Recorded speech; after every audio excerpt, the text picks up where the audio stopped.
In this video, I want to break down the most important thing in life, how to be happy. I believe that I have found and learned to engineer my own happiness. The only reason I feel qualified to be able to speak about this is because I have suffered so much, and that is precisely the reason why I understand happiness. So first thing, I've broken this down into 3 parts. The first part is mind. The second part is body. And the third part is meaning. So first, let's start with the mind. The most concrete practice I can share with you for how to reclaim yourself is by learning to focus your attention with a certain level of intention. Attention to your awareness, mindfulness, to be present, to be in the here and now, the power of now. This is not some Buddhist philosophy. Every religion, every spirituality, every high-functioning system or company instills this in their culture. For example, Google often hires meditation experts or mindfulness practitioners to give workshops for their workers because it's been proven through brain scans that people who practice mindfulness are more creative. For example, in sniper training, snipers, they go through intense mindfulness practice, breathing techniques, because in order to be a sniper, you have to be able to really focus, have extreme concentration. And the only way to do this is to focus on your breath. So you don't have to be a Buddhist in order to practice this.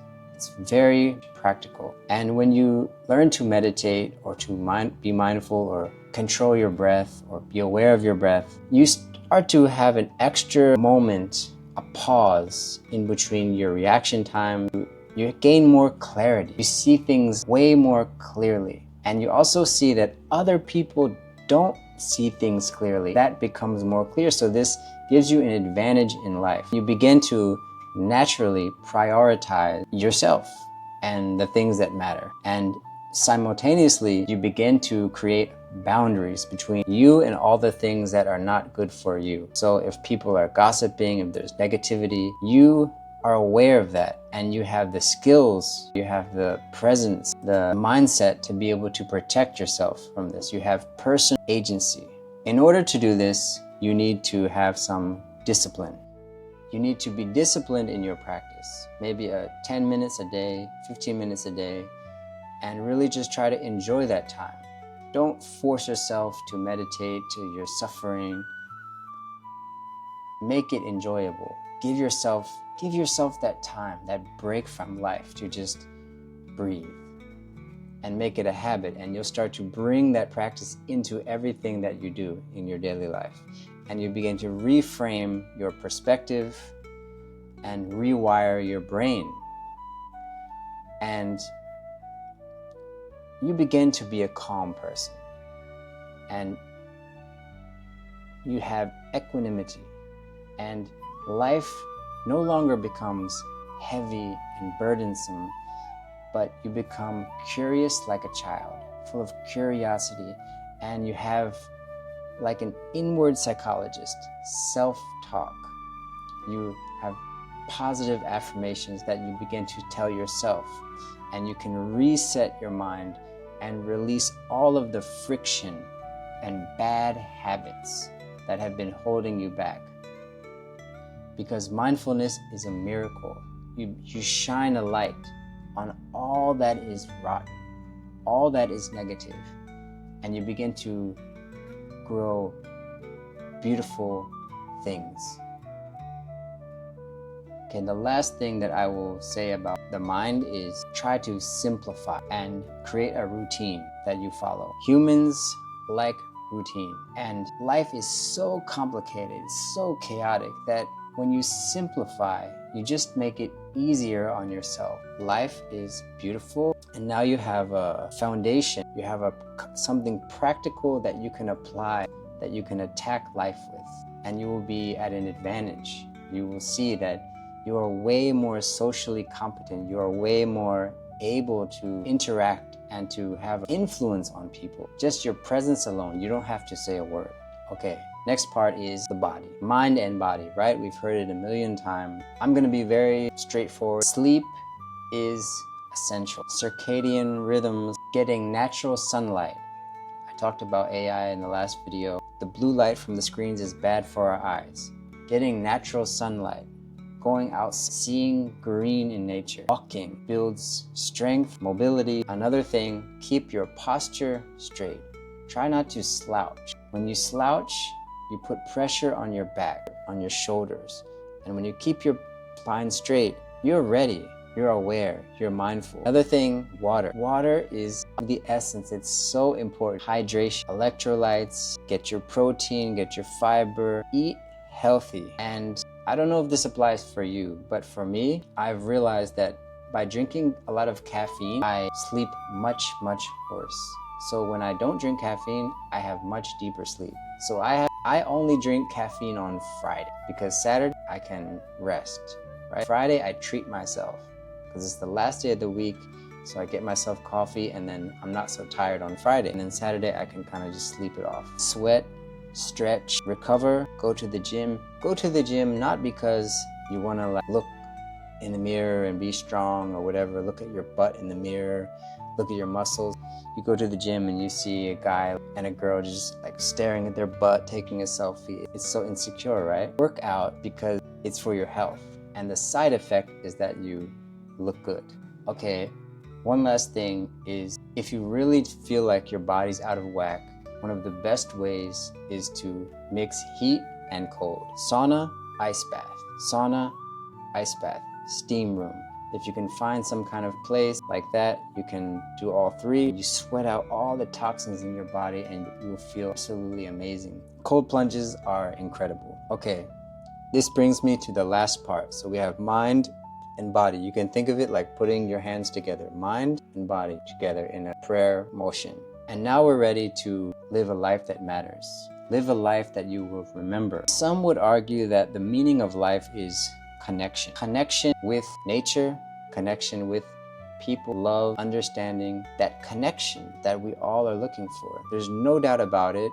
Unless you're a psychopath or a sociopath, we need connection. And the ironic thing about technology is that we are connected, right? You sign into the internet, you have social media, you can add this person, you can see when they've read your message, but the more we are connected on social media, the more disconnected that we feel. So social media will not make you feel connected. I cannot stress this enough. The other thing that will make you feel more connected, listening. Listening is a skill that is totally underrated and undervalued because when you listen deeply, I mean really listen, you get information, you learn. A lot of us, when we get past a certain age, we stop learning. We stop being humble. We stop thinking that anyone can tell us anything. And I don't want to be like that. So I've leaned into listening even more. When you decide to listen to others, you will realize that you're connecting more. People want to be listened to. That's part of being an empathic person. Empathy. Trying to love people, trying to forgive people, trying to understand makes you feel a sense of belonging. What's the real reason people go to church, go to the mosque, go to the temple? I bet you that it's not really their belief, but the sense of community, the sense of belonging, the sense of service. So a lot of times people are not believing in their religion or in an idea necessarily, but in the sense of community that they get with the people involved in that thing. Generosity, giving. To give is to receive. And it sounds cliche, right? But it really does feel good when you give just for the sake of giving. And people remember you. You're a generous person. So when you're generous, people have gratitude for you. They're grateful for your presence. They want to be around you. Waking up in the morning and thinking about all the things you're grateful for, it's easy to be negative, but think about all the things that you're grateful for in your life, in your job, in your relationship that bring you happiness. Try to forget the negative things because we can fix those. But if we don't appreciate the things that we do have, we'll never be happy. You will never find happiness, I'm telling you. Don't be shy to have a mentor or be a mentor. Some people need help. A monk told me one time, it's kind of like being on a mountain. You know, you're way up on the mountain and you see that someone is way down the mountain and you could just say, forget it. Or you could decide to guide them. You can say, hey, turn right, turn left. You can direct them. Humans need to feel that we are making some contribution to something that is meaningful, something with purpose. So try to find work that is meaningful, that you feel you're building something, and stick to your values. What you truly value is what's important for you, and you will find that if you hold true to that, if you don't abandon your values, you will find people who share the same values and build that sense of community. Another thing that we often forget is to go out in nature and leave your phone at home. Just be in nature. Lie under a hammock and look at the sky. Walk barefoot in the grass. Touch a tree. Just immerse yourself in nature, because it's very humbling to be in nature. You realize that life is short, and these trees, these rocks have been here way before us, and they will be here way after us. And we often lose sight of what's important. Your life is very short. If you can't learn to be happy, how can you say you're an intelligent person? People say intelligent people can't be happy. How can you say that you're intelligent if you can't learn to be happy? Otherwise, what's the point of being alive? And once you have meaning in your life, you will be Charlie in the Chocolate Factory. You will live life with a sense of awe and wonder. You will be zen, and life is play. Everything is play. You can become like a kid again. Your mind can be like a child. You can remember when you were a kid and when life was so beautiful, so fresh. We often lose that, but you can regain that actually quite easily. And this leads me to the last part about meaning.